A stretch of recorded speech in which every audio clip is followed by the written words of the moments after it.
Estábamos comentando que hay que darle gran visibilidad a este problema.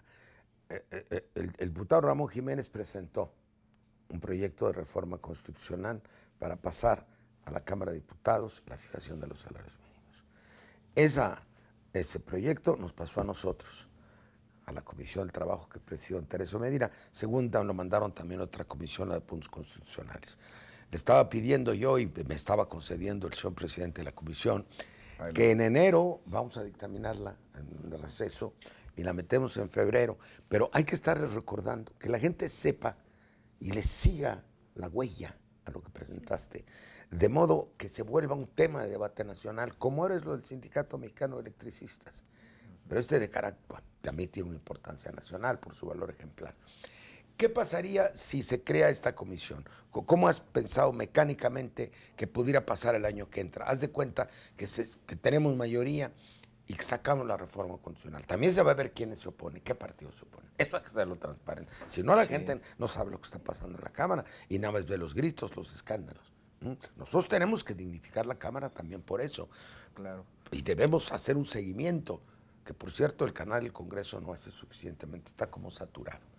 ¿Cómo verías tú las cosas, Ramón? Bueno, realmente habría que modificar 3 artículos fundamentales de la Constitución. El artículo 74, para que en la fracción tercera quedada de manera expresa, que será la Cámara de Diputados quien fije el monto de los salarios mínimos, salario mínimo general. Segundo, una modificación al artículo 78 constitucional para que, aunque la propuesta es que el salario se fije anualmente, pero dada la situación de crisis que estamos viviendo, puede ser en cualquier momento que el instituto que proponemos que se cree sugiera a la Cámara de Diputados. Como puede ser en cualquier momento, entonces hay que modificar el artículo 78 de la Constitución. Pero te van a decir que se crea la inestabilidad, que en cualquier momento... Bueno, pero la práctica ha mostrado que quien más inestabilidad ha creado en el país es el modelo neoliberal, que la contención salarial, ¿verdad? Esos son realmente los que están causando la inestabilidad en nuestro país. Nosotros lo que queremos con esto es darle mayor estabilidad y mayor seguridad a los trabajadores. Entonces el artículo 78 daría también como facultad a la Comisión Permanente del Congreso de la Unión, en periodos de no receso del Pleno, la facultad de poder también fijar aumento al salario mínimo. Y modificaciones, lógicamente, al artículo 123 constitucional para que en el articulado se pueda determinar el Instituto Nacional de Salarios Mínimos, Productividad y Reparto de Utilidades como un organismo autónomo, descentralizado, con patrimonio propio y personalidad jurídica. Este organismo pensamos para que sean los acuerdos de manera colegiada, se constituiría con 5 personas, además, lógicamente, con reconocida solvencia. ¿Alguna vez se pensó en una comisión de salarios, precios y utilidades? Ajá. Va por ahí. Porque el argumento de los empresarios es, ¿cómo se llama? No, el costo se me eleva y yo lo repercuto. Y ese es un tema que hay que ver, porque el San Benito, o el coco que nos han puesto siempre, es decir, no, allá tú, subes el salario, pues suben los precios porque yo lo cargo. Esto tiene que ver, maestro, pero por favor. Disculpa de nueva cuenta, con la última reunión que tuvimos en la Comisión de Trabajo, en el cual usted hizo una brillante posición aleccionadora para el país, tratándose del derecho a la alimentación de los trabajadores. Y lo digo precisamente porque los salarios no alcanzan para la alimentación. Y también lo relaciono con la contratación colectiva. Eso y lo analizábamos en esa comisión, de que ya existen contratos colectivos en donde los trabajadores tienen derecho a tener comedores en sus fábricas. Estábamos también analizando que los trabajadores tengan el derecho, en algunos contratos también, a despensas. Y la precisión de nuestro amigo integrante de honor en la Comisión de Trabajo, el diputado Muñoz Ledo, dice, ¿y por qué no universalizamos ese derecho y elevamos el derecho ya tiene los contratos a la alimentación? Como fue con el Seguro Social. Claro, como fue con el Seguro Social. Con el derecho a guarderías, ahora podrido. Esta es una brillante aportación, porque entonces sí tenemos que ver ahora lo que el país requiere. El país necesita que revisemos el salario, que por separado también revisemos los incrementos de la productividad y que esos esfuerzos que se hacen en las fábricas repercutan con retribuciones económicas a los trabajadores sin que suene a destajo para prevenir enfermedades profesionales. También analizando el derecho al empleo. Y todo esto partiendo de la base que estamos hablando de derechos elementales, derechos humanos, derechos universales. Y me lleva a la conclusión también, a la reflexión en voz alta.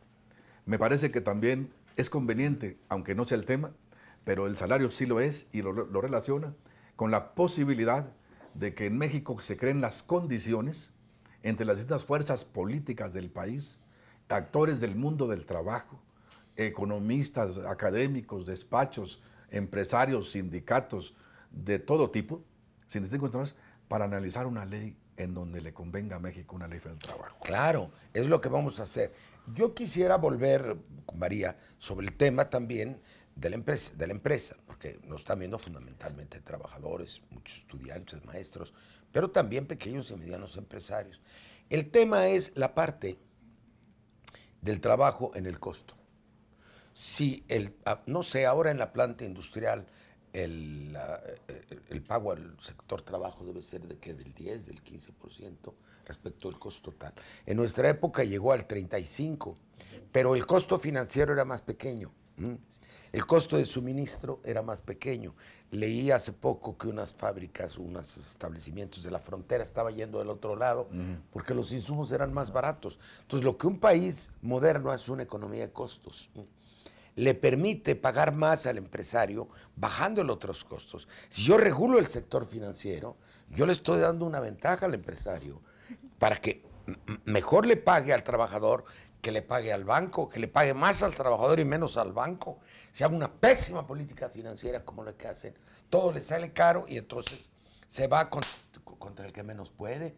Comprime, no, lo comprimible que es el trabajador, ¿no es así, María? No hay en realidad estímulos para la economía productiva. Yo creo que es parte del fondo del problema, o sea, tanto por la parte del trabajador, que no existe un estímulo para mejorar el trabajo, como por la parte de los empresarios, en donde, digamos, el salario y el costo laboral se convierte en una carga en vez de un aliciente para la elevación de la propia productividad del capital.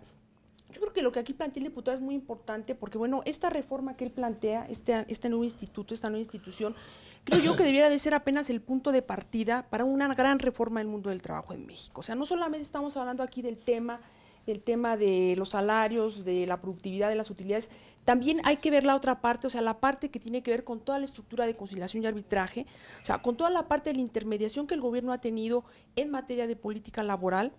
O sea, yo creo que es la gran reforma pendiente de la democracia mexicana, o sea, la reforma democrática del mundo del trabajo, y ojalá que esta institución sea un primer paso, pero no pensar que ahí también queda. Por desaparecer las juntas. En el proyecto de reforma del Estado está la jurisdiccionalización, porque las juntas son lo mismo, son corporativas y también se impone casi siempre al patrón. Entonces pensamos que pasa una rama especializada del Poder Judicial, tú estarías... Así es. La parte de las juntas es importante por muchas razones, pero una de ellas, quizá la más importante, es que tiene que ver precisamente con la parte de la negociación colectiva. O sea, se ha vuelto un obstáculo toda esta mediación de conciliación y arbitraje para una libre negociación colectiva.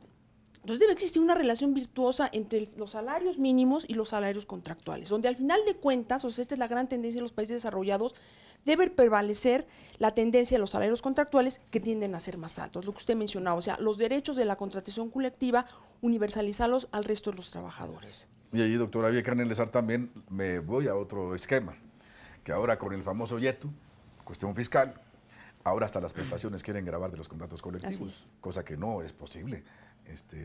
Y aparecen otras figuras como el outsourcing, que también es otra figura de manejo de nómina, en donde volvemos a perder el rostro de los trabajadores. Outsourcing, para el público, se ha generalizado así en inglés, todo el mundo lo entiende.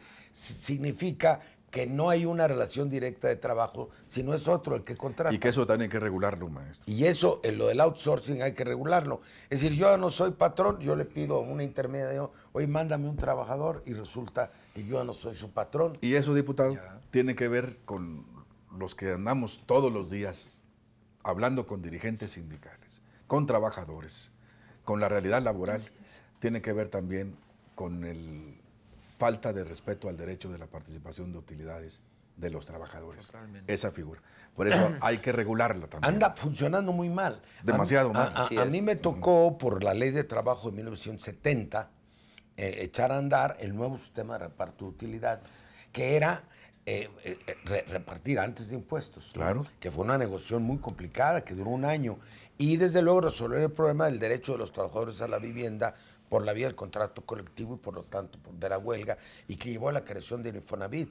Pero a propósito de las instituciones, otro día hacemos un programa sobre el Infonavit. Eso ya se vino abajo por muchas razones. Reparto de utilidades también se pudrió. Sería interesante otro día analizar la tasa impositiva que paga un trabajador de impuestos. Hablando de utilidades, mi tesis fue sobre cómo enriquecer el salario real de los trabajadores a la luz del reparto de utilidades. Por eso tengo ese tema. Y dice, no es posible que un trabajador de la industria automotriz pague impuestos sobre productos del trabajo y luego le dan su reparto de utilidad y todavía le cobren impuestos sobre impuestos. Y todavía la empresa pague otro impuesto. ¿A dónde vamos a dar en ese sentido? Claro. Hablando del outsourcing, yo recuerdo que en el periodo que usted estuvo como secretario del Trabajo, por ejemplo, en el Politécnico, el servicio de jardinería lo contrataba precisamente a través de empresas intermediarias. Los trabajadores dieron una gran lucha por pasar a ser basificados dentro del Politécnico. Y hace unos años que se incrementó la política neoliberal, sucedió nuevamente lo contrario. Ahora nuevamente el servicio de jardinería lo prestan empresas intermediarias, reduciendo así los derechos de los trabajadores. Vamos en un retroceso tremendo. Entonces, como dice usted, hay que poner ya un coto. Se requiere ya una unidad amplia de los trabajadores de nuestro país, con representantes en la Cámara de Diputados, es decir, una lucha que implica movilización social y lucha parlamentaria para mejorar las condiciones de los trabajadores de nuestro país. Es una anécdota de una gran importancia y voy a decir por qué. La Universidad Nacional, cuando se cambia a la CEU, tuvo las dos opciones: contratar empresas de jardinería, y es enorme la CEU, o contratarlos directamente, y optaron por contratarlos directamente en época del doctor Nabor Carrillo. Ese es el origen, poca gente lo sabe, no se vayan a molestar los maestros, mis queridos amigos, es el origen del sindicalismo universitario. Cuando me fueron a ver, había dos sindicatos como secretario del Trabajo, los del UNAM, digo, bueno, ¿y quiénes son ustedes? Pues no hay muchos empleados en la universidad. Yo venía de la antigua universidad donde había un portero y un señor que llevaba a los maestros. No, me dice, el 80% son los empleados de base de la jardinería y los que limpian y la limpieza. Entonces ahí se creó. Ya luego se organizaron los maestros, hicieron su propio sindicato, luego se fundieron. Pero qué curioso, ¿le temían a qué? A la sindicalización. El temor a la sindicalización es el origen del outsourcing y de que se vayan a piso a los salarios. Vamos a un último bloque.